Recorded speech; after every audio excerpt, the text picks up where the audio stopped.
ሕማማት የማክሰኞ ድርሳነ ማህየዊ።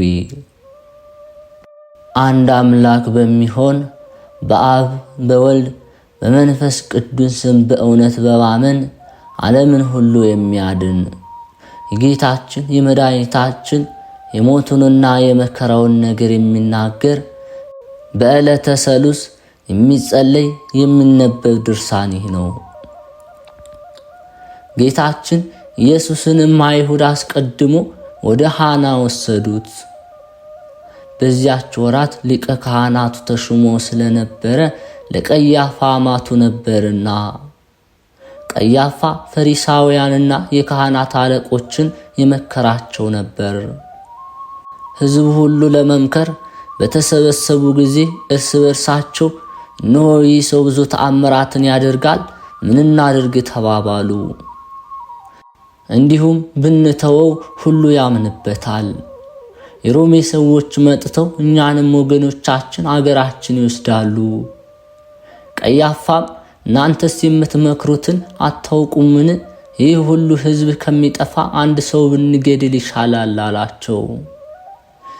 ይህንንም ያለው ከልቡ አይደለም፣ ስለ ሕዝቡ ይሞት ዘንድ ስላለው ትንቢት ተናገረ እንጂ። ስለ ሕዝቡ ብቻ አይደለም፣ የተበተኑ እግዚአብሔር ልጆች በአንድነት ሊሰበስባቸው ነው እንጂ። ከዚያች ቀን ጀምረው እስኪሞትባት 40 ቀን ድረስ ጌታችን ኢየሱስን ይገድሉት ዘንድ ተማከሩ። ሲወስዱትም ከተክሉ ቦታ ጀምሮ እስከ ሐና ቤት ድረስ ከምድር ላይ 7 ጊዜ ወደቀ። አይሁድ ግን በመውደቁ አዝነው ከሚያነሱት ይልቅ ከፊትና ከኋላው 340 ጊዜ በእግራቸው ረገጡት። የተሳለ ጦርን መርገጥ እንዲብስባቸው አላወቁምና። አይሁድም የጌታችን ኢየሱስ ክርስቶስ የአንገቱን ስር ይሙት ብለው በታላቅ አመታት መቱት። እያንዳንዱም ለሞት የሚበቃ 19 ጊዜ ደበደቡት። ሁሉ ጊዜ ለመግደል ይፈልጉት ነበርና። ጌታችን ኢየሱስም 19 ጊዜ ደብድበውት እንዳልሞተ ባዩ ጊዜ ክንዶቹን 62 ጊዜ መቱት። ስጋዎቹን በሚቆራርጥ በጽኑ እስራትና በጽኑ መመታት ክንዶቹ ፈጽመው ታመሙ። የጌታችን የኢየሱስ ክርስቶስ ደረቱን ከተራበ ከተጣጋ ሆዱ ጋራ 25 ጊዜ መቱት። መራቡንም እውነት ነው። ሰይጣን እንኳ የጾሙን ወራት ከፈጸመ በኋላ ፈጽሞ እንደተራበ አውቆ ወደ እርሱ ቀረበ። ሲፈታተነው የእግዚአብሔር ልጅ ከሆንክ ድንጋዮችን እንጀራ ይሁኑ ብለህ እዘዝ፣ እኔም አንተም ተርበናል አለው። ጌታችን ኢየሱስም መልሶ ሰው የሚድን በእንጀራ ብቻ አይደል፣ ተጽፏል ከእግዚአብሔር አንደበት በሚወጣው ቃልም ነው እንጂ በማለት ሰይጣን ድል ነሳው። መላእክትም ሊያገለግሉት መጡ። ልዩ የሚሆን እግዚአብሔር የማያሸንፍ አሸናፊ ነው እያሉ አመሰገኑት። ዳግመኛ ጌታችን በጎዳና ሲሄድ በተራበ ጊዜ የበለስን ፍሬ ፈለገ። ከቅጠል ብቻ በቀር ፍሬ ስላላገኘባት ዘላለም ባንቺ ላይ ፍሬ አይገኝብሽ ብሎ ረገማት። ፈጥናም ደረቀች። ደቀ መዛሙርቱም እንደምን ፈጥና ደረቀች ብለው አደነቁ። ሰው በሆነበት በወራት ሁሉ ስለ እኛ ተራበ፣ እኛን ከነፍስና ከስጋ ረሃብ ያድን ዘንድ። እሱ በ5 እንጀራ በ2 ዓሣ 5000 ሰው በአንድ ዓሣና በ7 እንጀራ ለ4000 ሰው ያጠገበ ሲሆን ስለ እኛ ተራበ። ወደ ጥንተ ነገራችን እንመለስ። ከተራበ ሆዱ ጋር ደረቱን በመቱት ጊዜ የታመሙትን ሰዎች በትእዛዙ ያዳናቸው የጌታችን ኢየሱስ ክርስቶስ ልቡ በሰውነቱ ውስጥ እንደሚቀልጥ ሰም ቀለጠ። ዳግም የ100 አለቃ መጥቶ ማለደው። ጌታዬ ሆይ ራራልኝ፣ ልጄ በጭንቅ ታሞ ከቤተ ሕሙማን ተገኝቷልና አለው። ጌታችን ኢየሱስም እኔ መጥቻ አድነዋለሁ አለው። ይሄውም ሹም መልሶ ከቤቴ ልትገባ አይገባህምን? በቃል ኪዳንህ ብለህ እዘዝ፣ ልጅም ይድናል እንጂ አለው። እኔም እንጂ ገዢ ነኝ፣ የሚገዛቸው ጭፍሮች አሉኝ። በዚህ ያለው ሂድ ይሄዳል፣ ሌላውና ብለው ይመጣል፣ ሎሌንም ይህን አድርግ ብለው ያደርጋል አለው። ጌታችን ኢየሱስም ይህንን በሰማ ጊዜ አደነቀ። ለሚከተሉትም ሰዎች አላቸው፣ በእስራኤል ውስጥ እንደዚህ የሚያምን እንዳላገኘው እውነት እላችኋለሁ።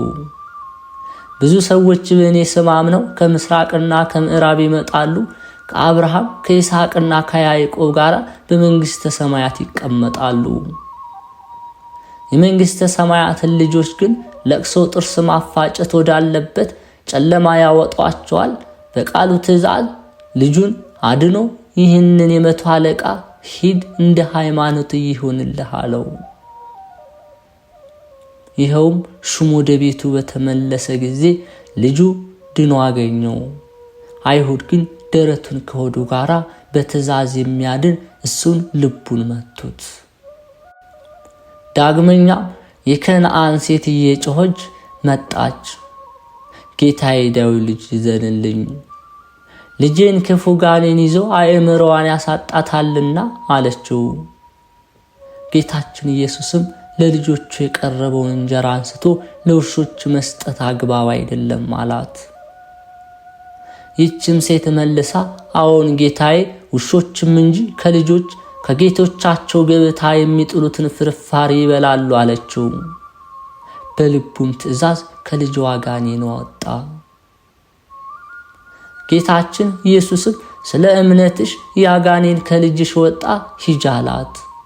ወደ ቤቷም በተመለሰች ጊዜ ጋኔኑ ከሷ ወጥቶ ልጅቷ ድና ልብሷን ለብሳ ባልጋ ላይ ተቀምጣ አገኘቻት። አይሁድ ግን ደረቱን ከሆዱ ጋር ልቡንም መቱት። በልቦናውም ትእዛዝ ለምጽ የያዛቸው 10 ሰዎች አዳናቸው። ቸር ጌታችን ኢየሱስ ክርስቶስ ከበጎ ሳጥን ልቦናው በጎ ነገርን ያወጣልና፣ እንደዚህ የሚራራ ልብ ግን መከራ ተቀበለ። እንደ ሰም ቀለጠ፣ በመረገጥና በመመታት የውስጥ ሕዋሳቱ ሁሉ ታመሙ። ስለዚህም ነገር ተአምርም መታመምም የሱ ናቸው። የትስብእትና የመለኮት ቃሎችም ለአንድ ለክርስቶስ ብቻ ናቸው። አንድ ክርስቶስ ወደ 2 አኗኗር አንለየው። 2 አካል 2 አምሳል ለማለት 2 ፈቃድ 2 ክፍል 2 ሥራ በማለት አንለየው። ከተዋህዶ በኋላ የመለኮትም የትስብእትም አንድ ሥራ ነው እንጂ። በአህያዋና በውርንጭላዋ ላይ ተቀምጠው በትህትና የታዩትን የጌታችን ኢየሱስ ክርስቶስ ጭኖች 80 ጊዜ ይመቱታሉ። የተቀመጠውም እንደ አርበኞች በሰረገላና በፈረስ አይደለም፣ ጌታችን ኢየሱስ ሰውን ማጥፋት አይወድምና። ዮሐንስና ያዕቆብ የሰውነታቸውን መጠን አታውቁም ምን እንዳላቸው የሰው ልጅ ሰውን ሊያድን እንጂ ሊያጠፋ አልመጣምና። ዮሐንስና ያዕቆብ አቤቱ ኤልያስ ከሰማይ እሳት አውርዶ እንዳጠፋው አንተም የሰማርያን ሰዎች እሳት ከሰማይ አውርደህ አጥፋቸው ባሉት ጊዜም አላጠፋቸውም። በአህያዋና በውርንጭላዋ ላይ በመቀመጡ ፍቅርና ትሕትናን እንዳመጣ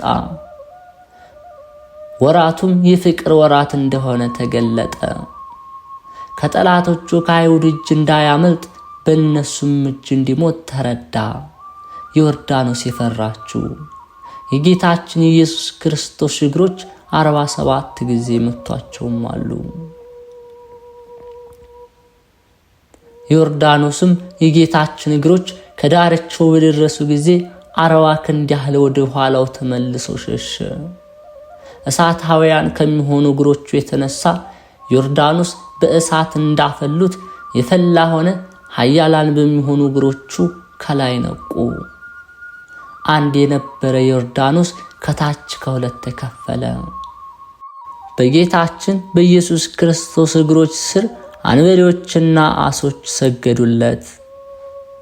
ጠላት ዲያብሎስ ጽፎ በዮርዳኖስ ያኖረውን የአዳምና የሔዋን የዕዳቸውን ደብዳቤ በእግሮቹ አጠፋላቸው። ጌታችን ኢየሱስ በዮሐንስ እጅ በዮርዳኖስ የተጠመቀ በዚህ ምክንያት ነውና። ጌታችን ኢየሱስ በዮርዳኖስ ወንዝ ያጠምቀው ዘንድ ከገሊላ ወደ ዮሐንስ ሄደ ብሎ ወንጌል እንደተናገረ፣ ዮሐንስም እኔ ካንተ ተጠመቅ ዘንድ እወዳለሁ እንጂ አንተ ወደኔ ትመጣለህን ብሎ አይሆንም አለው። ጌታችን ኢየሱስም መልሶ አንድ ጊዜ ስተው ይህ ለኛ ተድላ ነውና አለው። እውነትም ነገር ትንቢተ ነቢያትን እንፈጽም ዘንድ ይገባናል። ከዚህ በኋላ ተወ። ዮሐንስም ጌታችን ኢየሱስን ክቡር ምስጉን የምትሆን ብርሃንን የምትገልጽ የእግዚአብሔር ልጅ ሆይ ይቅር በለኝ እያለ አጠመቀው። የማይዳሰስ ራሱን ዳሰሰው። ውኆችም በራሱ ላይ ፈሉ። በመጠመቁም ክብር ስላጣን ፈንታ በክብር ላይ ክብር አገኘን። ከተጠመቀ በኋላ ያን ጊዜውኑ ከውሃው ወጣ። እነሆ ሰማያት ተከፈቱለት። የእግዚአብሔር መንፈስ እንደ ርግብ ወርዶ ከራሱ ላይ ሲቀመጥ አየ። እነሆ የመረጥኩት ደስ የምሰኝበት የምወደው ልጄ ይህ ነው የሚል ድምፅ ከሰማይ መጣ። ይህ ልጄ አንድ ነው እንጂ ሁለት አይባልም። አንዱ የድንግል ማርያም ልጅ፣ ሁለተኛው የኔ ልጅ ሊባል አይገባውምና። በጎል የተወለደው ሌላ መላእክት የሰገዱለት ሌላ አይደለም፣ የተጠመቀው ሌላ አይደለም፣ አንዱ ልጄ ነው እንጂ። እግሮቹንና ሕዋሳቶቹን ሁሉ የደበደቡት ጠላቶቹ ግን ከእግሩ በታች መሆን አለባቸው። አይሁድም እሱን በመደብደብ ከደከሙ በኋላ በገመድና በራስ ጠጉር 305 ጊዜ ጎተቱት። ጽሕሙን የሚይዘው ከወደቀበት መነሳት እስኪሳነው ድረስ 25 ጊዜ ጎተቱት።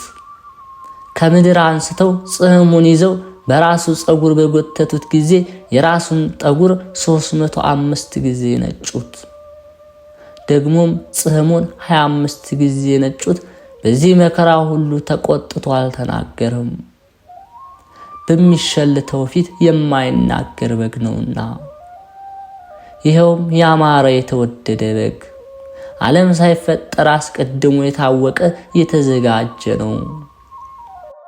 በኋላ ዘመን ግን ስለኛ ተገለጸ። ይኸውም የዓለምን ሁሉ ኃጢአት የሚያስተሰርይ መሥዋዕት ነው። እንዲህም እየደበደቡ እየጎተቱ ወስደውና ካህናት ፊት አቆሙት። ዮሐንስና ጴጥሮስ ተከትለውት ነበር።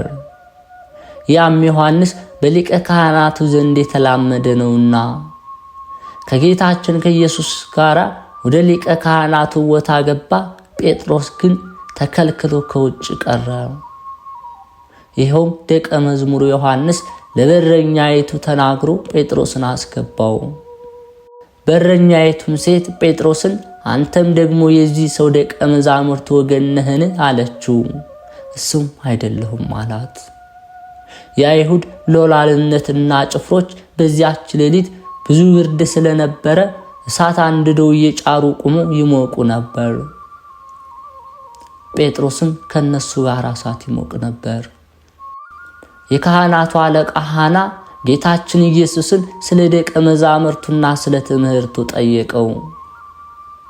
ጌታችንም ኢየሱስ መልሶ እኔ በዚህ ዓለም በግልጥ ተናገርኩ። አይሁድ ዘወትር በሚሰበሰቡበት በቤተ መቅደስና በምኩራብ እያስተማርኩ በግልጥ ተናገርኩ። በስውር የተናገርኩት አንድስ እንኳን የለም። እኔን ለምን ትጠይቀኛለህ? ነገሬን የሰሙትን እሊያን ጠይቃቸው፣ እኔ የተናገርኩትን እነሱ ያውቁታልና። ይህንንም በተናገረ ጊዜ በዚያ ቆሞ የነበረው ከሎላልቱ አንዱ ለካህናት አለቃ እንደዚህ ብለህ ትመልስለታለህን ብሎ ጌታችን ኢየሱስን በጥፊ መታው። ጌታችን ኢየሱስም መልሶ ክፉ ተናግሬ እንደሆነ ስለ ክፋት የመስክርብኝ፣ በጎ ተናግሬ እንደሆነ ግን በዳኛ ፊት ለምን ትመታኛለህን አለው። ይህንንም የተናገረ በሥጋዊ አንደበቱ ብቻ አይደለም፣ ከሥጋ ጋር የተዋሃደ ቃል ለምን ትመታኛለህ አለ እንጂ። በጥፊ ስለመመታቱም ባህር ተንቀጠቀጠች፣ ፈሳሽም ውሃ ወደ ኋላ ሸሸ። ሕያው ባህር የሚሆን የአምላክ ልጅ የፊቱን መመታት አይታለችና። ሐናም ጌታችን ኢየሱስን እንደታሰረ ወደ ካህናቱ አለቃ ወደ ቀያፋ ሰደደው። ጴጥሮስም እስከ ካህናቱ አለቃ ቦታ ድረስ ከሩቅ ተከትለው የነገሩን መጨረሻ ያይ ዘንድ ወደ ውስጥ ገባ። ካህናቱና የካህናቱ አለቆች ሕዝቡም ሁሉ ግን ጌታችን ኢየሱስን ይገድሉት ዘንድ የሐሰት ምስክር ይፈልጉ ጀመር። ነገር ግን አላገኙም። ከዚህ በኋላ ብዙ የሐሰት ምስክሮች መጡ። ደክመው ክፉ ነገር አላገኙበትም። ደግሞ 2 ሰዎች መጥተው ይህማ ይህን የእግዚአብሔር ቤተ መቅደስ አፍርሼ በ3ኛው ቀን እሰራዋለሁ ያለው ነው አሉ። ማርቆስም ጌታችን ኢየሱስን ጸሐፊዎችና ካህናቱ የካህናት አለቆች ወደ ተሰበሰቡበት ወደ ካህናት አለቃ ቦታ ወሰዱት ብሎ ተናግሯል። ጴጥሮስ እስከ ካህናቱ አለቃ ቦታ ድረስ ርቀው ተከተለው። ጴጥሮስም ከሎላልቶቻቸው ጋር በብርሃን በኩል ተቀምጦ እሳት ይሞቅ ነበር።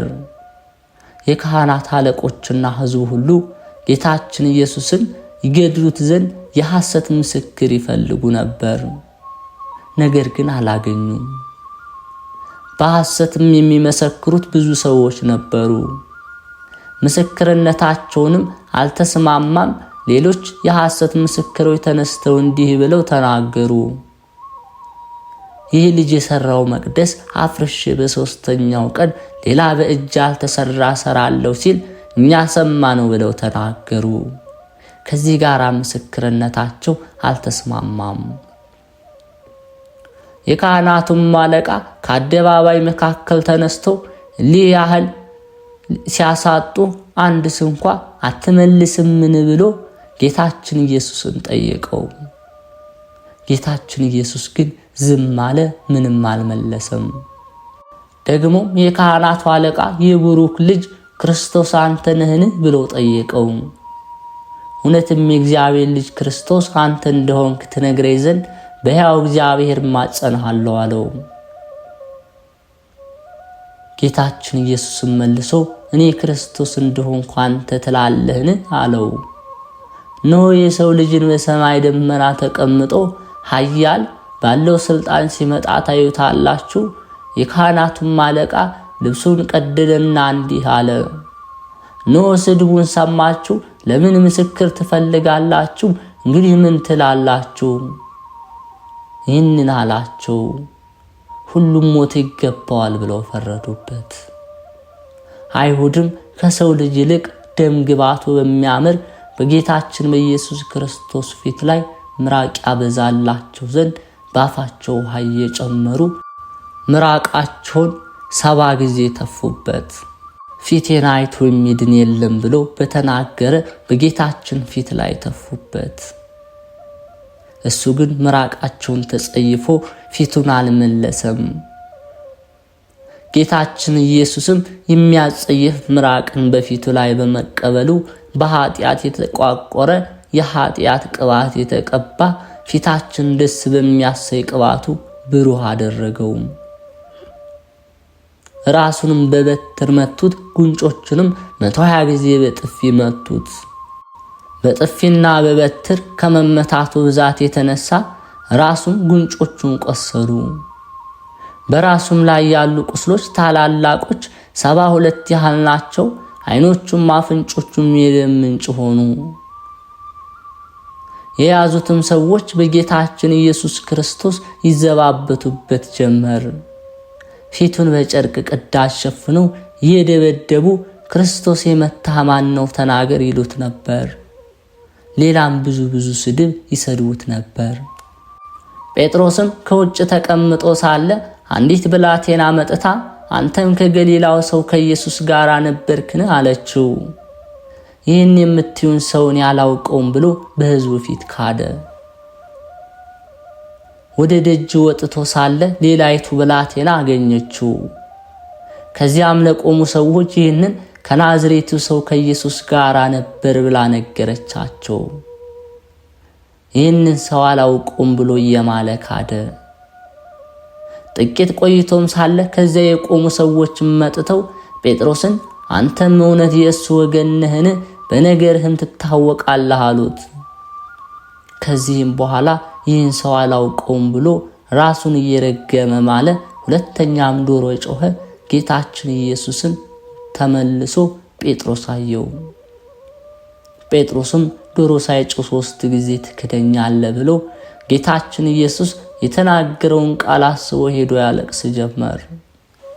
ጌታችን ኢየሱስም የጴጥሮስን የመጸጸቱን ለቅሶ ተቀብሎ 30ውን አንድ እያለ 3 ጊዜ ይቅር አለው።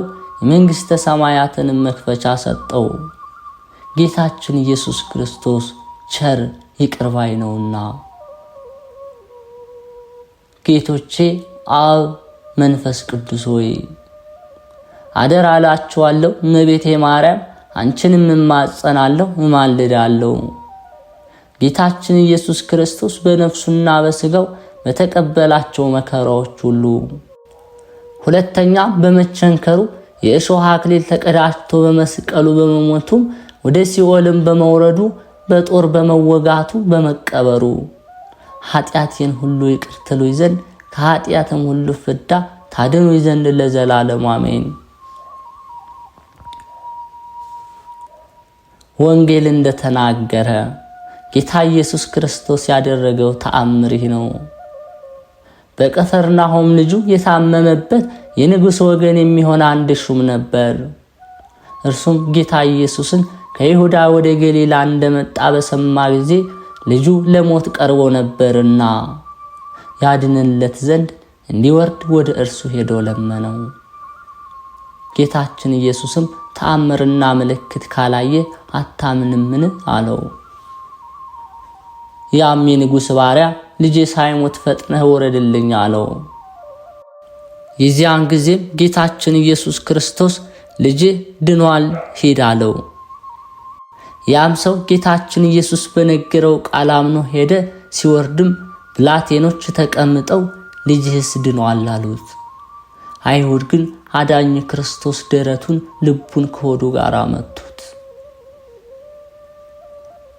የመሴፋ ሰው ከሚሆን ከሳሙኤል ዘመን ጀምሮ የናቁ አይሁድ በራስ ጠጉርና በገመድ እየሳቡ ካህና ወደ ቀያፋ የወሰዱ አልፋ ሆይ ለዘለፋ መጥቶ ለተስፋ በቆመ ጊዜ መስቀል ተስፋ የሆነኝ እንጂ ዘለፋ ይሆንብኝ።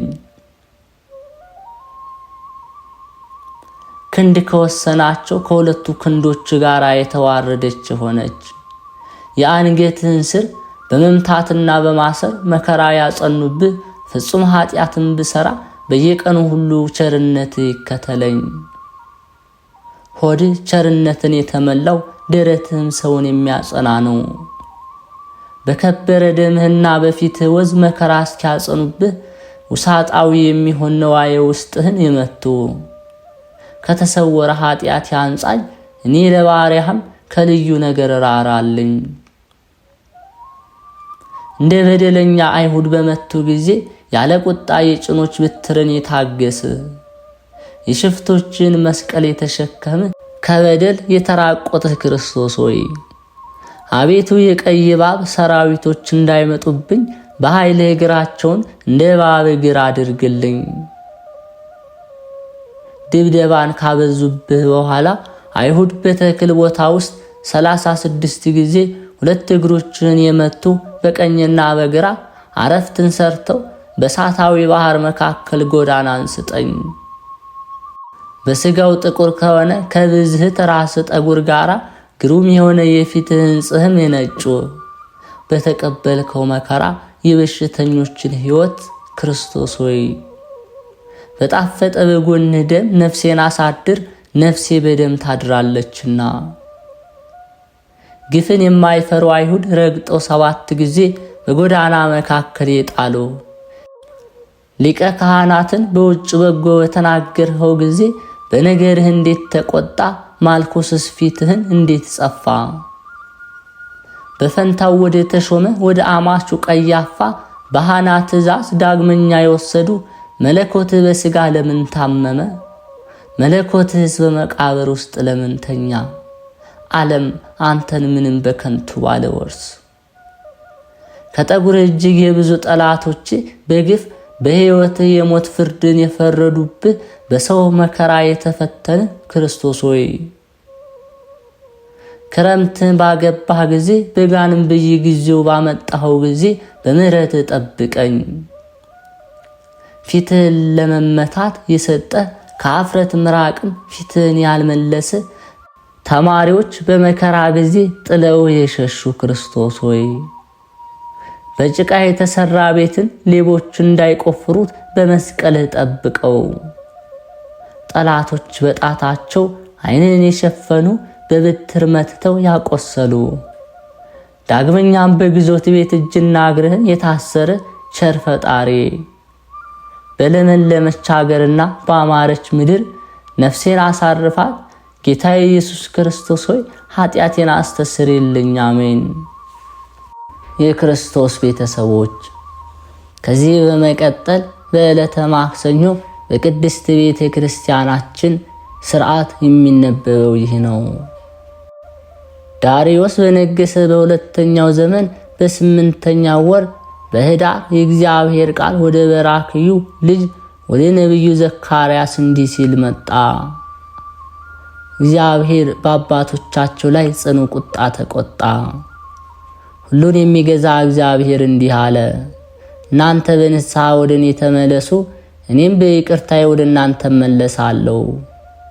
ሁሉን የሚገዛ እግዚአብሔር እንዲህ አለ፣ ከክፉ ስራችሁ ከክፉ ምግባራችሁ ተመለሱ፣ እኔንም መስማት እምቢ አሉ ብለው ቀድሞ የነበሩ ነቢያት እንደመከራቸው ሁሉን የሚገዛ እግዚአብሔር እንደ አባቶቻችሁ አትሁኑ አለ። ነቢያቶቻችሁና አባቶቻችሁ የታሉ? ዛሬ ካሉ እስኪዩ። ሁሉን የሚገዛ እግዚአብሔር እንደ ሥራችን እንደ በደላችን መጠን ያደርገው ዘንድ እንደተናገረው ያድርገው ብለው የመለሱላቸው አባቶቻችሁን ለአገልጋዮቼ ለቀደሙ ነቢያት በቃሌ ያዘዝሁትን ሕጌንና ቃሌንም ሁሉ ተቀበሉ አለ። ክርስቶስ በየሀገሩ በየመንደሩ እየሄደ በኢየሩሳሌም እየተመላለሰ ያስተምር ነበር። አንድ ሰውም አቤቱ የሚድኑ ጥቂቶች ናቸውን አለው። እርሱ ግን እንዲህ አላቸው፣ ወደ ጠባቡ በር ትገቡ ዘንድ በርቱ።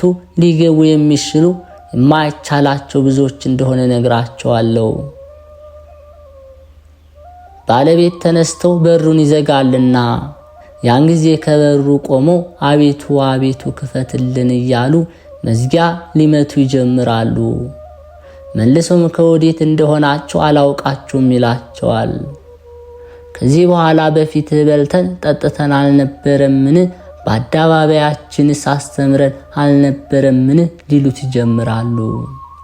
እርሱ ግን እንዲህ ይላቸዋል፣ እናንተ ከወዴት እንደሆናችሁ አላውቃችሁምና አመፃን የምታደርጉ ሁላችሁ ከኔ ራቁ፣ ጥርስ ማፋጨት ለቅሶ ወዳለበት ሂዱ እላችኋለሁ።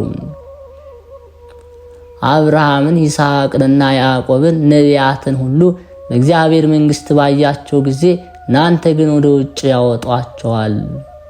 ከምስራቅና ከምዕራብ ከሰሜንና ከደቡብ መጥተው እግዚአብሔር መንግሥት ደስ ይሰኛሉ። ኋለኞች ፊተኞችን፣ ፊተኞችም ኋለኞች ይሆናሉ። ብልሆችና አዋቂዎች ሆይ እግዚአብሔር አለኝታ ያስደረገንን ተስፋችን ወደ ማሰብ ተመልክታችሁ እወቁ። እውነት በሚናገር አንደበቱም ቃሌን የሚጠብቅ ለዘላለም ሞትን አይቀምሰውም የሚለውን ቃሉን እወቁ። በመጠንቀቅ ትምህርቱን ሰምተን ሕጉን እንጠብቅ። በኃጢአት ሞት እንዳንሞት በፍጹም ትሩፋት የምናገለግለው እንሁን። መለኮቱም ለመሳደብ አንድፈር። አመፀኞች አይሁድ ደፍረው አሁን ጋኔን እንዳለብህ አውቀን አብርሃም ሞቷል፣ ነቢያት ሞተዋል፣ አንተ ቃሌን የሚጠብቅ አይሞትም ብለሃል፣ አንተ ከነርሳቸው ትበልጣለህን አሉ። በውስጣቸው ያደረገውን ድንቆች ሆኑ ተአምራቶቹን ረሱ። ልጆችን ወልጄ አሳደግሁ እነርሱም ከዱኝ የሚለው በኢሳይያስ መጽሐፍ የተጻፈው በእነርሱ ላይ ተፈጸመ። መድኃኒታችን ክርስቶስ ሰው ሆነ፣ መከራ ተቀበለ፣ ተቀበለ፣ በመከራውም አዳነን። እግዚአብሔር እኔ እናንተ እንደወደድኳችሁ በልቦናችሁ አስቡት አለ። አቤቱ በምን ነገር ወደድኸኝ ትሉኝ እንደሆነ ኤሳው የያዕቆብ ወንድም አይደለምን? እግዚአብሔር ያዕቆብን ወደድሁ፣ ኤሳውን ግን ጠላሁ አለ። እነሆ ኤዶምያስ ጠፋች፣ ኑ ተመልሰን ፍራሽዋን እንስራ እስኪሉ ድረስ አገሩንም አጠፋው፣ እድል ፈንታችሁንም ምድረ በዳ አደረገው። ሁሉን የሚገዛ እግዚአብሔር እንዲህ አለ፣ እናንተ ትሰሩታላችሁ፣ እኔ ግን አፈርሳታለሁ፣ እርሷም ግፍ የሚሰራባት አገር ትባላለች። ዓይኖቻችሁም እስከ ዘላለሙ እግዚአብሔር ያጸናችሁ ወገኖችን ገብተው ያያሉ። እናንተም በእስራኤል አገሮች በረድኤት አድሮ የሚኖር እግዚአብሔር ገናና ነው ትላላችሁ። ልጅ አባቱን ያከብራል፣ አገልጋይም ጌታውን ይፈራል። እኔ አባታችሁ ስሆን ያከበራችሁኝ ወዴት አለ?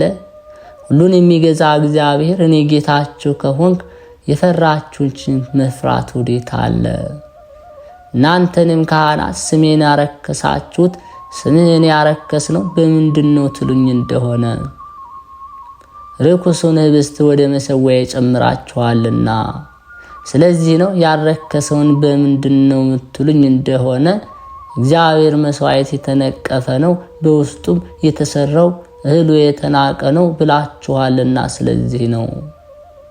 እውሩን ለመስዋዕት ታቀርባላችሁና እንዲህ ያለው መስዋዕት በጎ አይደለም።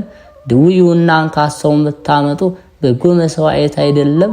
ወዶ ይቀበልህ እንደሆነ ለፊትህ የሚያደላ እንደሆነ ሁሉን የሚገዛ እግዚአብሔር ላለቃህ እስኪ ውሰድለት አለ። ጌታችን ፈጣሪያችን መድኃኒታችን ኢየሱስ ክርስቶስ ቸርነቱ ለዘላለም ይደርብንና ደቀ መዛሙርቱ በኢየሩሳሌም ተሰቅሎ ባዩት ጊዜ እንዳይሰናከሉ ለተሰቀሉትን ፍርድ ማጣት እንደሚገባቸው ኢየሩሳሌምንም እንድትጠፋ እንዳስረዳችሁ የሚናገር ድንቅ ተአምር። ጌታ ኢየሱስ ክርስቶስ እንዲህ አለ፣ ወንድሞቼ ሆይ እነሆ ምስጢሬን ሁሉ ነገርኋችሁ፣ አደራም አስጠበቅኳችሁ፣ የማይገባ ሥራ እንዳትሰሩ። እናንተ ያዘዝኳችሁን ስሩ፣ ሰማይና ምድር እንደሚያልፍ ቃሌ ግን አንዲት እንኳን እንደማታልፍ ወቁ። ወንድሞቼ ሆይ በሁለት ወንበዴዎች መካከል በእንጨት መስቀል ላይ ተሰቅዬ ብታዩኝ አይሁድና መሳፍንቶቻቸው ሲፈርዱብኝና መከራ ሲያጸኑብኝ ባዩዋቸው ጊዜ እንዳትሰናከሉ። ወንድሞቼ ሆይ የተዘጋጃችሁ ንጹሃን ሁሉ ዕለቲቱ የጭጋግና የጨለማ የለቅሶና የሐዘን መከራ ፍርሃትና መንቀጥቀጥ ጭንቀትና ወዮታ ቀናትና እንዳትክዱ ተጠንቀቁ። ሙታን የሚነሱባትን ቀን አስባችሁ በእኔ እንዳትሰናከሉ ተጠንቀቁ። ያን ጊዜ ንስሐ መግባት ፍርድ ማድላት የለም። የወጉኝም ያን ጊዜ ጌትነቴን ያያሉ። ያን ጊዜ በባህርና በየብስ የነበረ ጉዞ ይጠፋል። በዚያች ቀን አገልጋይ ከጌታው ጋር ይስተካከላልና፣ በዚያች ቀን ባለጸጋ በብልጽግናው ይመካ ዘንድ አይገባውም።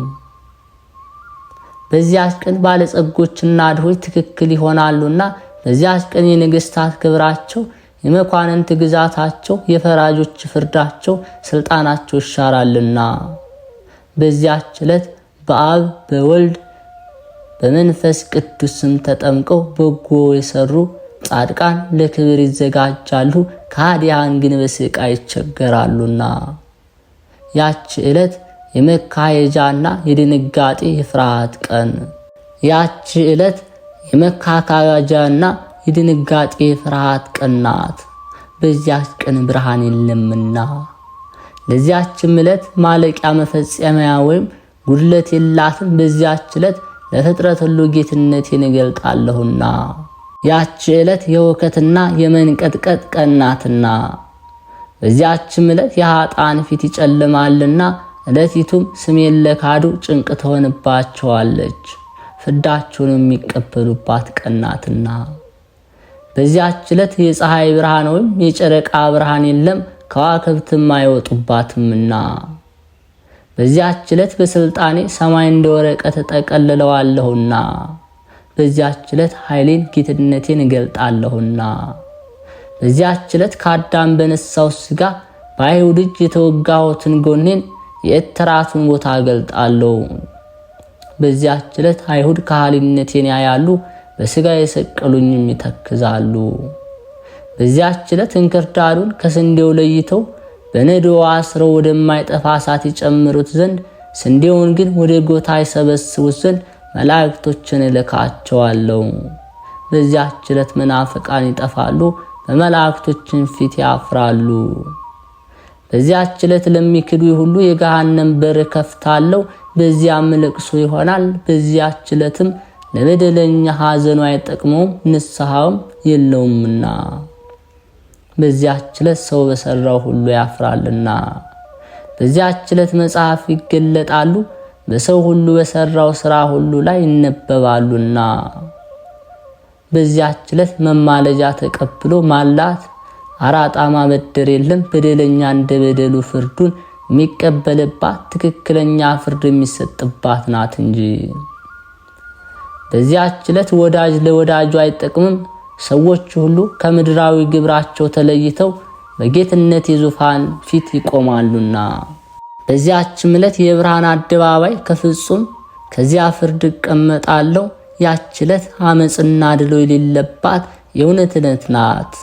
ያችም ዕለት አመጽና ድሎ የሌለባት የእውነት ዕለት ናት። ያች ዕለት ለወንድሞቼ ለንጹሐን ጻድቃን የከበረች ታላቅ ዕለት ናትና።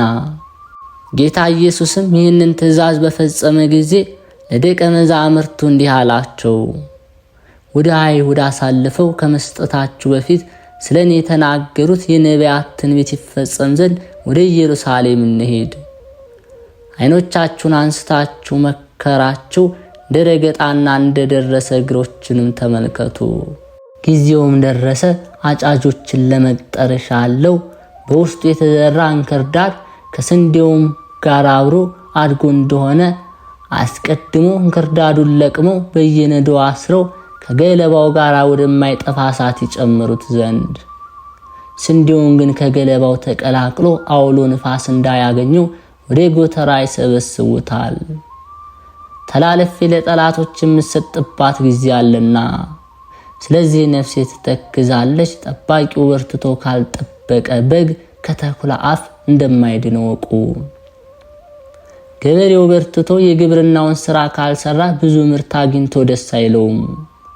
ቸር ጠባቂ መንጋውን በትጋት ጠንክሮ ካልጠበቀ መንጋዎችን ወደ ማደሪያቸው መመለስ አይችሉም። ንጉሱም የጠፋውን አገልጋዩን ተመልሶ ሊያገልግለው አይችልም። በኢየሩሳሌም ድንጋይ በድንጋይ ላይ ሆኖ ሳይፈርስ እንደማይቀር በእውነት እነግራችኋለሁ። መሰረቶቿ ሁሉ እስከሚፈርሱ ደርሳ ትጠፋለች እንጂ። ከዚህ በኋላ አዲሶች ወገኖቼ ያከብሩታል። ያን ጊዜ የሚያምኑብኝ ሁሉ ይጎበኙታል። ወደ እርሷም የሚገባውን ሁሉ በደሉን አስተሰርይለታለሁ። ከፀሐይ መውጫ እስከ መግቢያ ድረስ ካለው ምድር ላይ መጥተው ይጎበኙታልና። ከሃዲያን ግን ወደ እርሷ መግባት አይሹም። ጌታ ኢየሱስም ይህን ነገር በተናገረ ጊዜ ወደ ኢየሩሳሌም ተመልሶ አየ። በዚህም የተጻፈውን አስቀድሞ የተነገረውን ዳግመኛ እንዲህ አለ፣ ኢየሩሳሌም ሆይ ነቢያትን የምትገድያቸው ወደ አንቺ የተላኩትን ሐዋርያት የምትደበድቢያቸው ወዮልሽ፣ ወዮታ አለብሽ። ዶሮ ጫጩቶቿን ከክንፏ በታች እንደምትሰበስብ ልጆችሽን ሰበስባቸው ዘንድ ምን ያህል ጊዜ ወደድሁ፣ አንቺ ግን እምቢ አልሽ። በአንቺ የተደረገው ኃይል የተሰራው ተአምራት በሰዶምና በገሞራ ተደርጎ ቢሆን ወገኖችሽ ማቅ ለብሰው ትቢያ ነስንሰው ንስሐ በገቡ ነበር። ዳግመኛም እንዲህ አለ፣ በሰራዊታቸው ብዛት የሚመኩ የባቢሎን ሰዎች በፍርድ ቀን ተነስተው ይህች ክፉ ትውልድ ይፈርዱላታል። እነርሱ ነቢዩ ዮናስ ባስተማራቸው ጊዜ ንስሐ ገብተው ኃጢአት መስራት ትተዋልና፣ እርሷ ግን አልተጸጸተችም። ምልክት ትሻለች እንጂ ምልክትም ከዮናስ ምልክት በቀር አይሰጣትም። ዮናስ በአንበሪ ሆድ 3 ቀን 3 ሌሊት እንዳደረ እንዲሁ የሰው ልጅ ክርስቶስ በከርሰ ምድር 3 ቀን 3 ሌሊት አድሮ ይነሳል። ይቅርታው ቸርነቱ ለኛ ለዘላለም ይደረግልን በእውነት። የነብዩ ሆሴዕ ትንቢት በረከቱ ከኛ ጋር ለዘላለም ትኑርና ይህንን አለ። አንተም እስራኤል አትስነፍ፣ አንተም ይሁዳ ጣዖት ለማምለክ ወደ ገሊላ አትሂድ፣ ወደ ጣዖቱም ቤት አትውጣ፣ ሕያው በሚሆን እግዚአብሔር ስም በሐሰት አትማል። ኤፍሬም እንደምትታበይ ጊደር ታበየ፣ እግዚአብሔርም በጎችን በመስክ አሰማርተው እንደሚያያዋቸው እንሆ ዛሬ በቤተ ጣዖት ተሰማርተው ያያቸዋል። እንደዚሁም ሁሉ ኤፍሬም ጣዖትን ወደደ፣ መሰናክል የሚሆን ጣዖቱንም በፊቱ አኖረ። የከናኔዎንንም ሰዎች ወደዳቸው፣ መረጣቸው።